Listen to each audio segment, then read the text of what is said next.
Hello. You're on, aren't you? Good.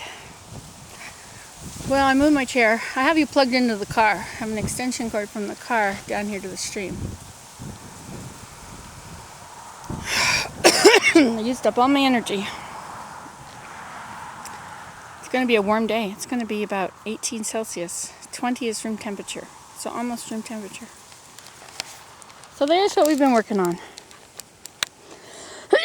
You see, this was a tree here. A nice tall tree. It was a maple. And it had a big fork. Here it has another fork, and it had another fork here. Only I cut off the top of this because it was sticking way up and it was hard to walk on. So there's a piece under there which is barely touching the edge of the stream. And there's that one and there's one underneath it. So I've gotten the bottom ones a nice sturdy bridge now. So now I'll start working on the top layer and make a nice bridge across there. See, that's where I cut off one. I had to cut off another one. They were just all over the place. So I will create a bridge that will span this whole area like that. Up to here. You have to, bit of a climb there.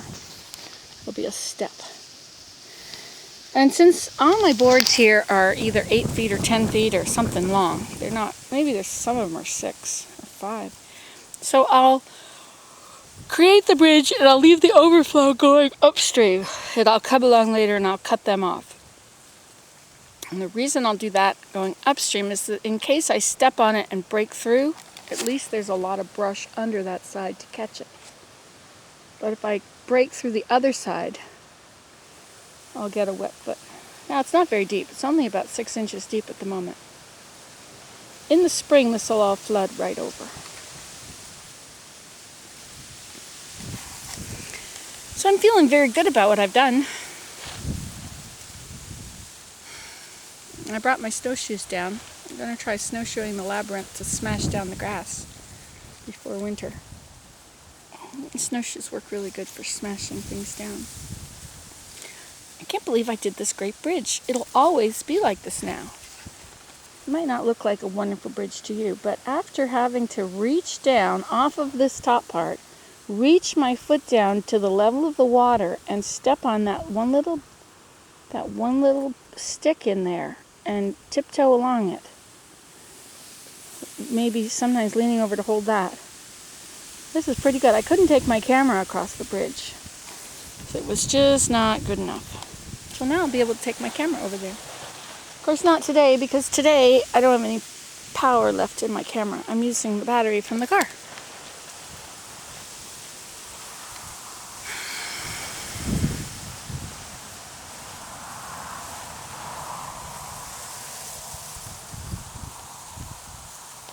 This is canary grass. It's taken over the world. Here in this part of the world. Taken over my world.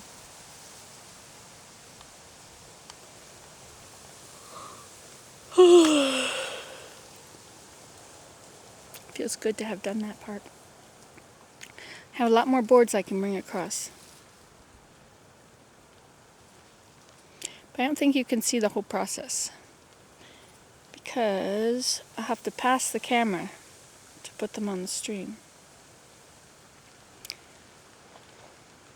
Maybe I should just go over there first and nail down the ones that I've got. That's a good idea. I'll go from there.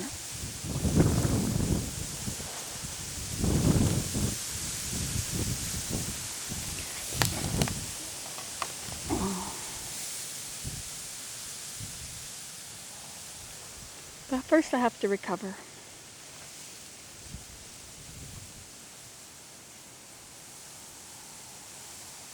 So some of you have asked how much property we own. Well, you see that telephone pole up there on the road somewhere? Well, from there, it comes to here, this opening. And then, I'm not right on the line, so from there it goes back to the hill. We don't own those hills. Those hills are not ours. However, all this flat marshland is.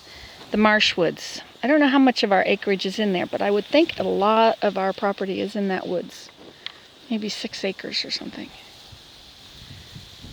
We only have 11 acres, but it's lovely, isn't it? See, once I've been making a pathway, a boardwalk. Actually, they're bridges, a series of bridges.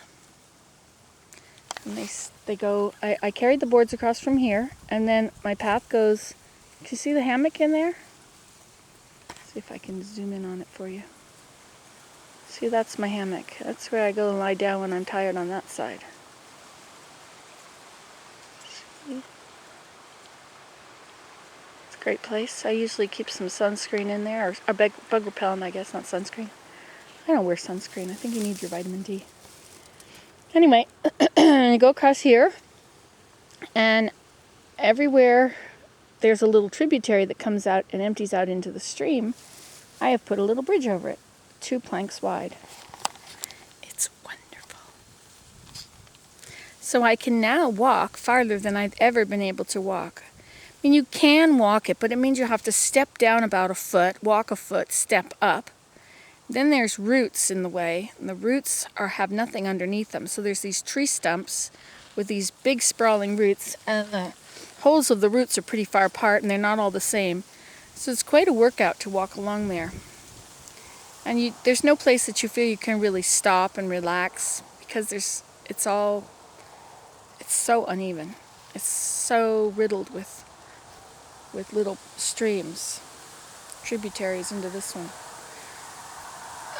And in the winter, you'd think when it freezes up it's safe, then I could walk across. But that's not completely true, because sometimes you just break through the ice and then you're in water. I've done that before. And sometimes, so if it's cold enough that the ice is going to be really solid, it's going to be -20 or 0 Fahrenheit. So do you really want to be out here at that time? Sometimes it's nice. Sometimes you have a beautiful day that's lovely. And it's such an incredible place in there. It's not like your usual woods. Because everything is dead. Not everything is dead, though. There's all these small trees that are trying to grow. I see all these little ones. And they're doing a pretty good job. See that little one against the tree there? See, they can live for a little while. But then the water gets them. As the beavers flood this stream from time to time. There were more of them alive when we moved here than there are now. But in 15 years, the beavers have had some fun in there.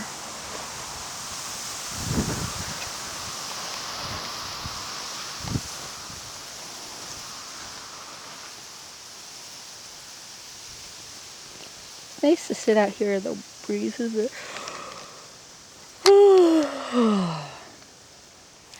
So, I've rested for 8.5 minutes. Not ready to get up yet. I think I need to rest for a few more minutes. I still don't have any energy.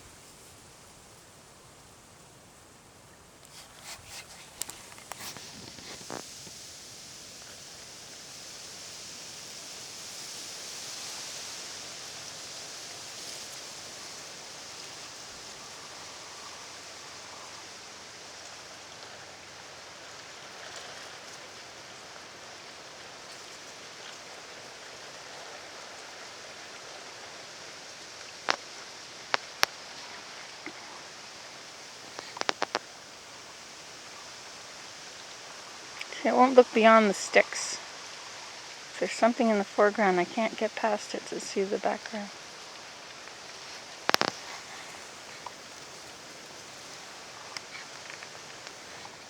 So that's as close as I can go right there. Unless I'm looking over here.